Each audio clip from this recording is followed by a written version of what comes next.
That's all I got. Doing a creative WhatsApp? Yes.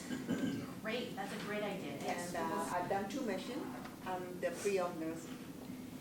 First mission for me, so really excited. Mission, and my background is Okay. also You're presenting yourself as Canadians, so they judge you from the country you come from, and judge you the kind of work you do, and your ethics, and your tolerance, and your behavior issues. So it's very important that we maintain that as individuals or as a team. I think it will be very successful. I'm very confident. It's a very strong team. You know, it's mostly you know, all experience and a few newbies, but we need new blood, which is good, right? And yeah, I think we'll do very well. So I am a 4th-year pediatric resident doctor who will be assisting with the screening process and kids coming in before surgery, and then helping out after surgery too for managing that post-operative period. I am starting to get excited. Yeah. It's coming up in surprisingly soon, and I think it is going to be such a unique adventure, unique opportunity, and I feel just like really privileged to be able to contribute to it. There's a certain element of you never fully know what it's going to be like until you're there and doing it. So I'm like trying to prepare myself as much as I can just from like medical knowledge side of things and dealing with this population of kids with cleft lip and palate, and the pre-post operative management, and also doing my best to just generally prepare emotionally, and then we'll learn as we go when we're there.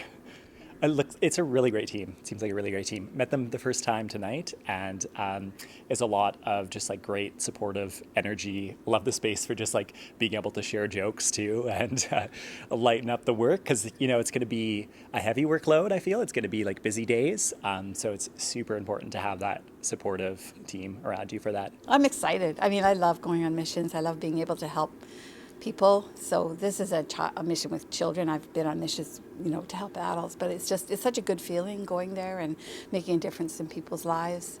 And having that opportunity to be chosen to go is wonderful. So I'm super excited. So this is my 2nd with ORC, but my 4th mission overall. So I've been to Guatemala twice, then I went to India with ORC, and now of course we're going to Kenya. It is hard because you know not everybody's going to be able to benefit from what we're doing for them, so it is a very emotional time.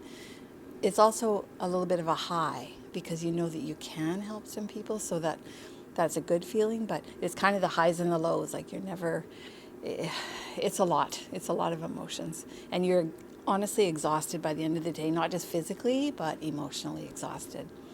It's so important. I mean, we are so lucky here.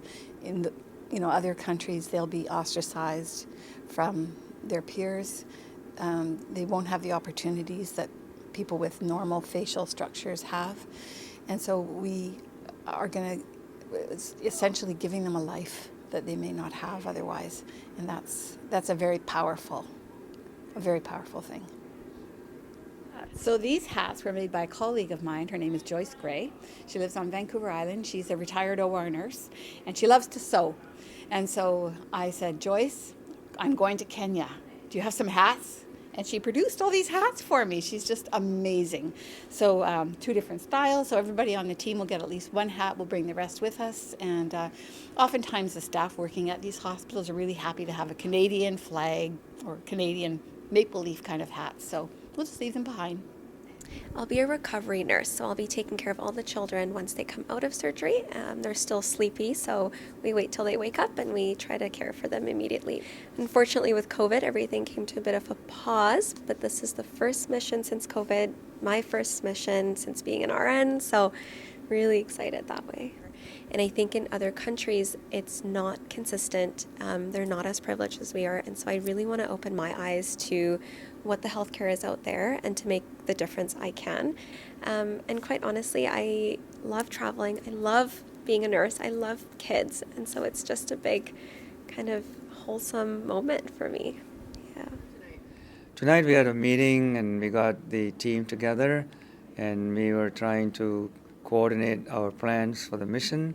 We discussed safety issues. We discussed how we can behave ourselves as Canadians and give a good example to the other countries, how we get along and how we function as a team rather than individual situations.